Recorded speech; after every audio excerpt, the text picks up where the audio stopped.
बबलू हाथी सुबह सवेरे अकेले वन में टहलने के लिए निकला। वह अपने ही धुन में चला जा रहा था। लगता था उसके दिमाग में कोई उलझन है जिसे वह सुलझाने की कोशिश कर रहा था। सड़क पर आगे बढ़ते ही उसके सामने चीकू खरगोश भागा। बबलू का पैर उसके ऊपर पड़ने ही वाला था कि चीकू जोर से चिल्लाया। उसकी आवाज सुनकर बबलू ने अपना पैर पीछे खींच लिया। कहाँ खोए हो बबलू भाई? कहीं नहीं, बस कुछ ऐसे ही सोच रहा था। किस बारे में?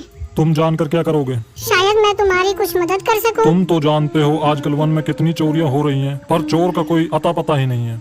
इस बात को लेकर वन के सारे प्राणी चिंतित थे। वे वहाँ खुद को सुरक्षित महसूस नहीं कर रहे थे।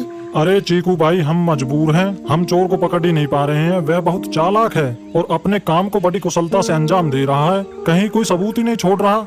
हमारे राजा इस बात को लेकर बहुत चिंतित हैं। यही कारण है कि हम सब इस बारे में सोच रहे हैं। अब तुम मेरी इसमें क्या मदद कर सकते हो? मैं कुछ सोचता हूँ, हो सकता है मुझे कोई उपाय सूझ जाए। प्रयास करने में कोई हर्ज तो नहीं है। तुम ठीक कहते हो चीकू, लेकिन वन के गुप्तचर भी अभी तक इसका कोई हल नहीं निकाल सके। इतना कहकर वे चुप हो गए। बबलू की बातों ने चीकू को सोचने के लिए मजबूर कर दिया। चीकू को उदास देखकर बबलू बोला, तुम अपना मन छोटा मत करो। मुझे अच्छा लगा कि तुमने मेरी परेशानी को समझा। कभी मैं भी इस वन के लिए गुप्तचर का काम करता था। एक बार मेरी टांग टूट जाने से मेरे अंदर फुर्ती नहीं रही। तब से मैंने यह काम छोड़ दिया। चीकू, तुम चाहो तो यह काम दोबारा कर सकते हो। वन के प्राणी ज्यादातर दिन में भोजन की तलाश करते हैं, वे रात को आराम करते हैं। तुम दिन रात दोनों में ही भोजन की तलाश में निकल सकते हो सकता है रात को तुम्हें कुछ ऐसी बातों का पता चल जाए जो हमारे काम की हो। हाँ बबलू, तुम ठीक कहते हो। मैं आज रात को वन में घूमकर इस बात का पता करने की कोशिश करता हूँ। थोड़ी देर बातें करके चीकू अपने बिल की ओर बढ़ गया और बबलू अपने रास्ते चला गया। चीकू के दिमाग में अभी तक बबलू की कई बातें घूम रही थी। उसे समझ नहीं आ रहा था वह बबलू की मदद कैसे करे।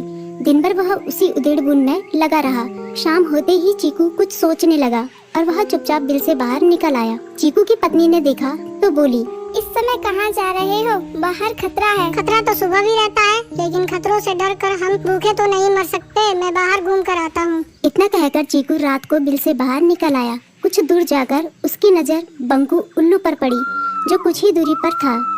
वह पेड़ की डाल पर बैठा अपनी गर्दन चारों तरफ घुमा रहा था। वह तेजी से पेड़ की एक डाल से दूसरी डाल पर उड़ रहा था। बंकू की नजर उस पर नहीं पड़ी थी। कुछ सोचकर चीकू पेड़ के पीछे से बाहर निकलकर थोड़ी खुली जगह पर आ गया और वहां से बंकू उल्लू को देखने लगा। बंकू ने चीकू को अंधेरे में भी देख लिया, पर उसने उसमें कोई उत्सुकता नहीं दिखाई और अपनी गर्दन चारों ओर घुमाता रहा। चीकू बड़ी देर तक बंकू की हरकतों पर नजर रखे रहा। वह थोड़ी देर तक खुले मैदान में खड़ा रहा, पर बंकू ने उसे देखकर भी अनदेखा कर दिया। उसने महसूस किया कि बंकू के आसपास चमकू चमगादड़ भी मंडरा रहा था। कुछ देर वन में घूमने के बाद चीकू अपने बिल में लौट आया और सुबह होने का इंतजार करने लगा। अगली सुबह बबलू उसी रास्ते में जा रहा था। रास्ते में चीकू उसका इंतजार कर रहा था। आज बड़ी जल्दी आ गए बबलू। हाँ, आजकल मुझे चिंता की वजह से नींद नहीं आती। कोई नई खबर है क्या? यकीन से तो मैं नहीं कह सकता, पर मैं तुम्हें ऐसे प्राणी का नाम बता सकता हूँ जो शायद चोरों की मदद कर रहा है। कौन है वो? बंकू उल्लू। इतना कहकर चीकू ने रात की घटना उसे ज्यों की त्यों सुना दी। इसे सुनकर बबलू का माथा ठनका। बबलू की आंखें चौंधिया गई। तुम ठीक कह रहे हो। मुझे आज रात बंकू और चमकू पर नजर रखनी होगी। इतना कहकर वे दोनों अपने अपने रास्ते चले गए। बबलू रात को अपने साथियों के साथ बंकू पर नजर गड़ाए रहा। उसकी संदिग्ध गतिविधियों को देखकर बबलू ने उसे उसके साथियों चंकी और संकी लोमड़ के साथ पकड़ लिया। बबलू ने सख्ती से पूछताछ करनी शुरू कर दी। तुम इस समय बंकू चमकू के साथ क्या कर रहे हो? हम चारों दोस्त हैं, इसलिए साथ बैठकर बातें कर रहे हैं।